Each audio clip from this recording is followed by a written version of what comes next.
I've been working for 13 years in an office and I feel that my job is boring and useless. I learned to surrender, but I'd like to change my job but don't know where to apply. How can I find out what will give me joy and happiness and a feeling of meaningfulness? Well, start with where you are, rather than trying to get away from where you are. You start with always the present moment.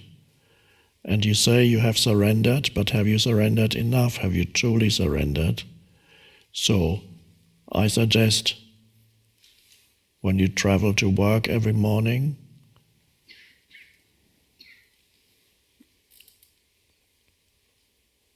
enter the state of presence rather than drifting off into thinking, so that you're present every moment, whether you're driving or taking public transportation or walk to work.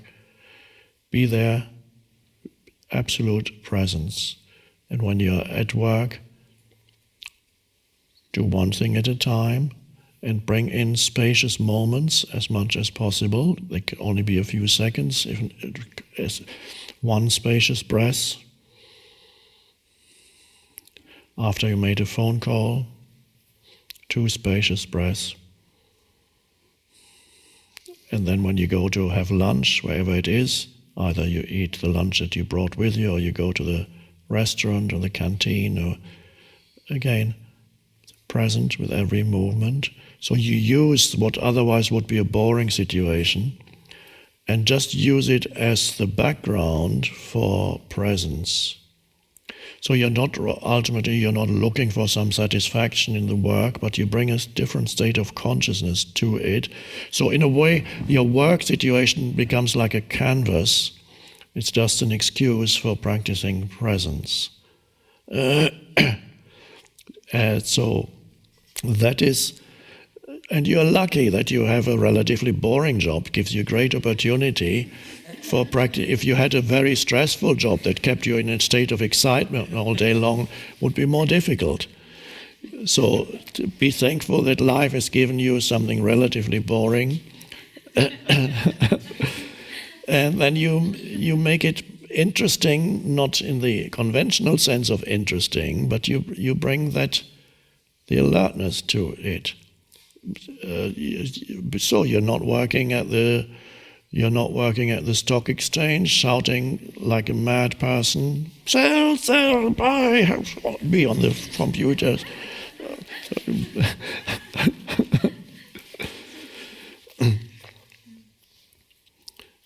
Now, if there's any stockbroker wanting to ask me a question, please do. That'll be a different answer. I don't know what I'll say.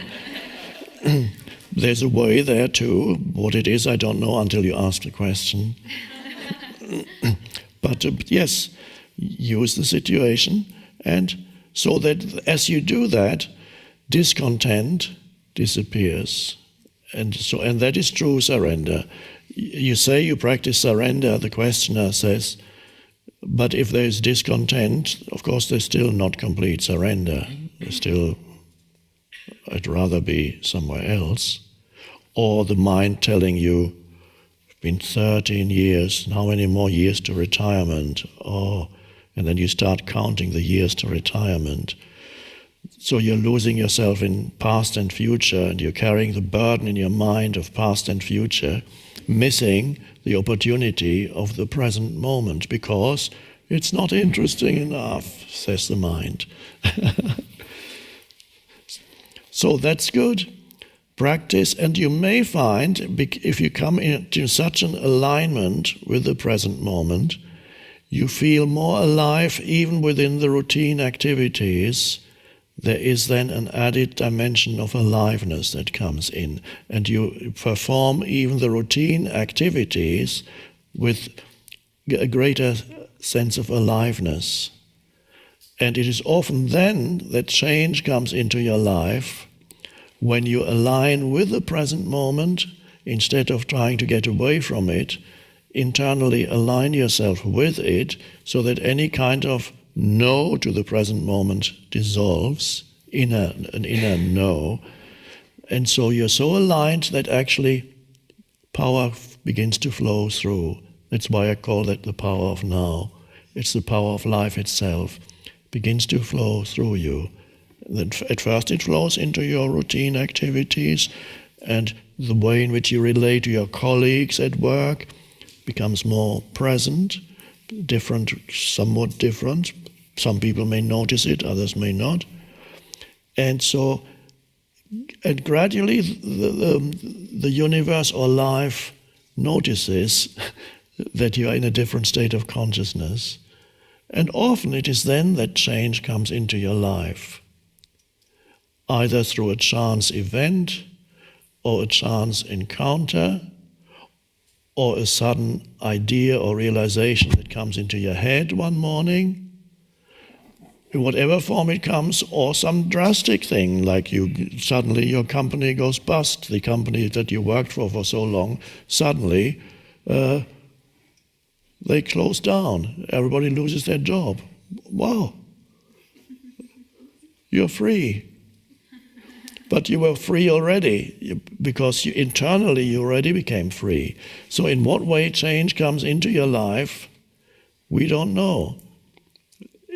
It is much more likely to come in, but you no longer depend on external change for your inner state.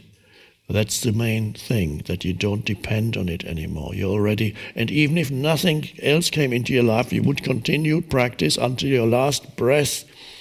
And your last breath would be a conscious breath. And you would have fulfilled your purpose on this planet, in this form, which is to be a vehicle for consciousness to come into this world. So you don't need to depend, you don't depend on anything. Change is more likely to come, yes, but the presence practice is not a means to an end. You're not practicing, you say, okay, I'll practice, but if nothing happens within 6 weeks, I'll stop practicing.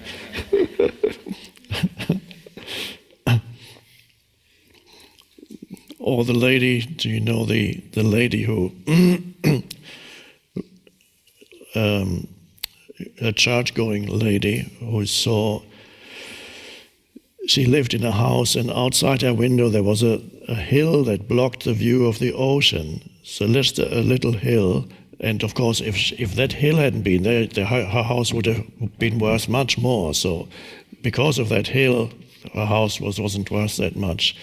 But in church she heard, if you only have faith of grow big as a mustard seed, you can sail to this mountain, move from here to there, and it will move for you.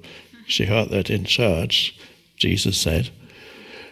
And then she said, oh, okay, I only have a hill there, so let's see. And said, okay, I'm going to believe that this hill is going to move, and then tomorrow morning I'll open the curtains and see what happens. So in the morning she got up and opened the curtains, and the hill was still there. And she said, oh, I knew it wasn't going to work.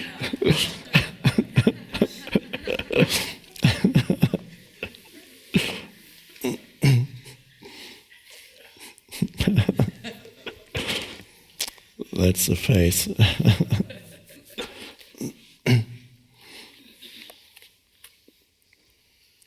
So to all of you who are bored at work, there may be quite a few, make it into a spiritual practice, a consciousness practice. Bored at work also means you're not particularly challenged at work. And in the absence of life challenges, there's always the danger that you fall below thought and you come into a routine where you think it's acceptance, but you're really falling below thought, and you go to work, and there's a decrease in your sense of alertness and aliveness, and you become dull, and you go.